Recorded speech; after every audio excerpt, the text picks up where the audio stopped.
Bawat OFW ay walang ibang hinangad kundi ang makapiling ang mga mahal sa buhay.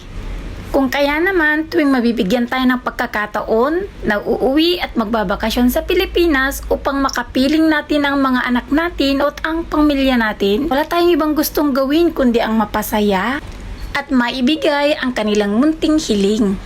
Tara, mang-inasal tayo. Let's go! Anong gusto nyong kainin? Sandal mo nga dyan sa may poste. Dyan sa may Ganito pala kasaya kapag marami kang anak. Kumakin mong 5, makita mo lang silang masaya, masaya ka na rin. Nakikita mo lang silang busog na, nabubusog ka na rin. Sa mga ngiti at tawa nila, kontentong-kontento ka na. Gaano man kahirap ang buhay, paminsan-minsan, i-treat mo naman sila. Bakas na bukas sa mukha nila ang napakasaya at napakakontento sa mga kinain nila. Kamakin mo, go Miel, kagat Miel yan. Galingan mo. Sa liit ng batang to, nag-take 2 pa ng rice. At ito namang isang to, kita mo naman, paborito niya ang kanyang inasal chicken. Ayan, at may uminom pa dyan ng 3 basong drinks. Grabe, solve na solve sila, lalo na itong dalawang to. May nakainom din dyan, 3 bowl ng sinigang soup. Talaga naman, satisfied na satisfied sila. Busog na busog ka kapag dito ka kumain sa Mang Inasal. Ito daw yung famous na pagkainan ng mga matatakaw sa kanin. Agree ba kayo? Kahit abutin ka ng 5 takal ng kanin, walang tigil sa'yo.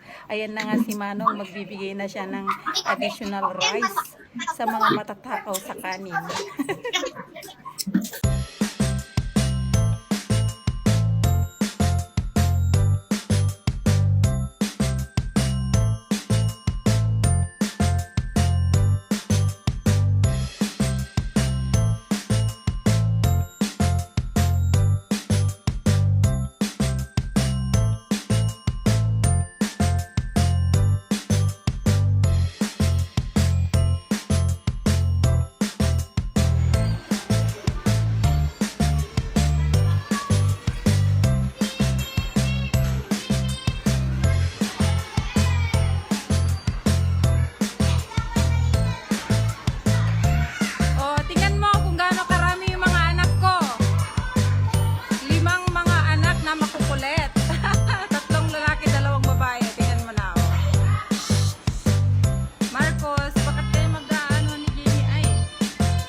Dahil nabiting sila sa laro nila sa Kitsuna kanina, ayan, pinaglampaso ko na lang sila ng sahig.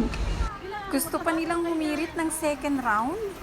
500 in lang isang round nila. Plus 500 ulit, 1,000 na.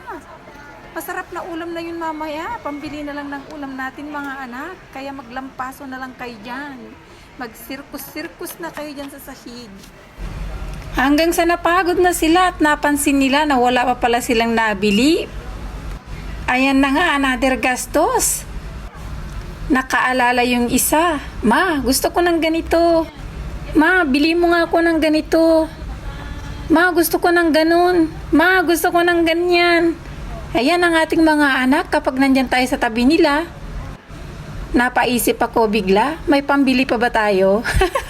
Sa panahon ngayon, ang 1,000 mo, pag binabarya mo, wala nang silbi yan sa mahal naman ng mga bilihin ngayon. O sige na mga anak, sugod. Ayan na nga, at nakapamili na sila. Ang sarap sa pakiramdam, yung nakikita mo, yung totoong kasiyahan ng mga anak mo. Yung mga ngiti nila sa mga labi na nais mong masilayan sa araw-araw. Pero dahil nasa malayo tayo, hanggang throwback na lang. Kaya ginawa ko tong video na to para at least lumipas man ng panahon, andito pa rin sa Facebook ko. Mawala man ang cellphone ko at ang memory card ko. At least andyan si Lolo FB magpapaalala sa memories mo. O, di ba? Thank you for watching. God bless everyone. Jesus loves you. Wala man lang reaction.